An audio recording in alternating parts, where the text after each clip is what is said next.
It's perhaps not the most famous of Williams races. It is a victory, but in a year, 1993, when race victories were common, there was always a question asked when we didn't win in 1993, so that seems rather a long time ago.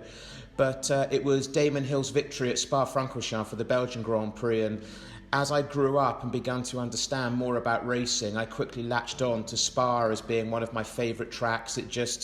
It was obvious to me it commanded such great respect. My father, during qualifying for the race there in 1990, talked his way on to the exit apron for the old pits, which of course were dormant in those days for Formula One. I think they had Formula 3000 there. And we stood nearly on the apron with an unobstructed view of the compression point of Eau Rouge, and Ayrton came through there on a qualifying lap, and I didn't know my father could smile that wide. I mean, it was just something incredible. So Spa very much got into me as an important place, and we hadn't won there. And so we got there in 93 and I'm also very fond of Damon Hill, just one of our best drivers, just a superb gentleman of a driver, phenomenal, I think, talent and ability and structure in terms of how he went about the role of being a Grand Prix driver. And he'd finally, after a couple of near misses, broken his duck 2 weeks before in Budapest, which he said was actually a race that seemed to never end. We're waiting for your first victory, no opposition whatsoever, nobody was close to him once Prost and Senna had their early race problems, and but this was the opposite. I mean, Michael kept us on our toes, and I just remember some funny sort of radio banter at the beginning on the grid between the team members, and getting a little bit concerned about Jean Alesi being fourth on the grid, therefore directly behind Damon starting second, and thinking that Alesi in a Ferrari that really had no business being on the second row of the grid in 1993 might be a little bit keen at the first corner, and Damon might need to, all of the good sort of Williams driver psychology, you know, winding him up about somebody else at the start.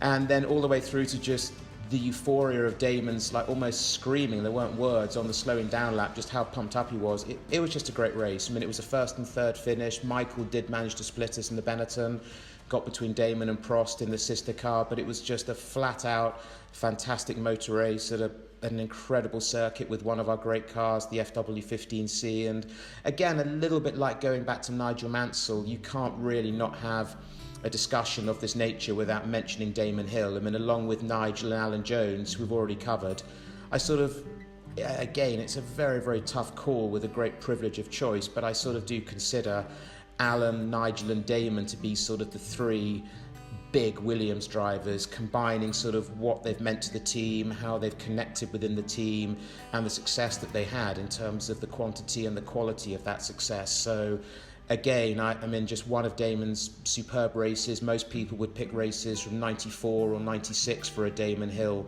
highlight, but for me, I will, unlike the 92 British Grand Prix, I will always remember lots of that weekend in Spa in 1993.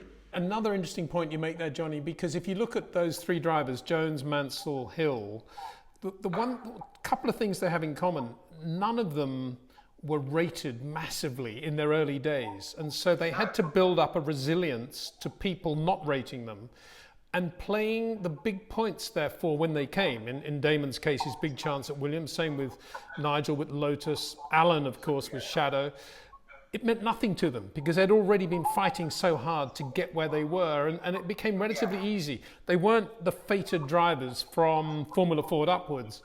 That's one point. And secondly, I think all three of them have a very similar personality, which is that their determination is actually bigger in their own mind than their driving talent.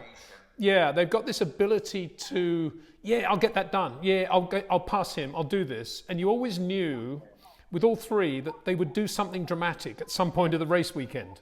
They wouldn't just fade away if there was a problem. And that was, that's rare. That's a very rare thing. You know, we have it perhaps with, I don't know, maybe with Max today, you could possibly argue. Maybe with Lewis. But, you know, I think today the drivers have a much more channeled rise to Formula One. And they don't have to fight and bite and be hungry in the way that Damon, Alan and Nigel had to be. Because they all had incredibly low points of their careers. It was a very difficult path, very different from one to another, but a very difficult path that those three drivers trod on their way to Formula One, on their way to Williams, and ultimately on their way to being multiple race winners, world champions, the yardstick driver of their, well, from time to time, the yardstick driver, I guess you could say. Alan Jones, if we look back, actually got his break at Shadow because of Tom Price's accident. And Alan Rees happened to be reading motoring news that weekend, the following weekend. Alan had won the Australian Grand Prix, I think, or certainly an Australian Formula 5000 race at a pretty dinky circuit called Oran Park, which isn't much, but he'd won the race. And Alan's immediate thinking was, oh, that guy's, he can handle power. He should be okay. We'll get him in the car as a, make weight and just see how it gets. And that was his big break. And he really was a template driver for Williams. I remember David Coulthard telling a story that when David begun testing for us in 93, Alain Prost was still there. And when he was racing for us, when he stepped up to replace Ayrton in 94, of course, Prost was a very recent reference point for our drivers for what we were doing. And David said you would be in a debrief and Patrick would start referencing Alan when you were talking about sort of things that needed to be done, sort of just trying to work through things, take those steps to try and understand what needed to be understood. Coulthard would think to himself, that makes sense. Prost was here only a few months ago, a year ago. We're sort of still on that curve of development in terms of car philosophy.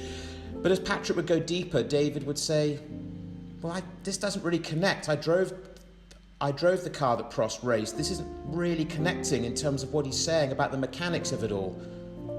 Hang on a moment, it's not Alain Prost he's talking about, it's Alan Jones. So there you were in debriefs in circa 93, 94, and Patrick was still referencing sort of technical points and that he and Alan Jones had actually worked through that actually got them to where they wanted to be. And of course, I think that's sort of very significant in terms of the influence that not just Alan, but that relationship, Patrick, my father and Alan had over sort of the origin of Williams. I mean, you don't build anything without, anything which is impressive and lasts a long time and gets better, you don't build that out of a kit.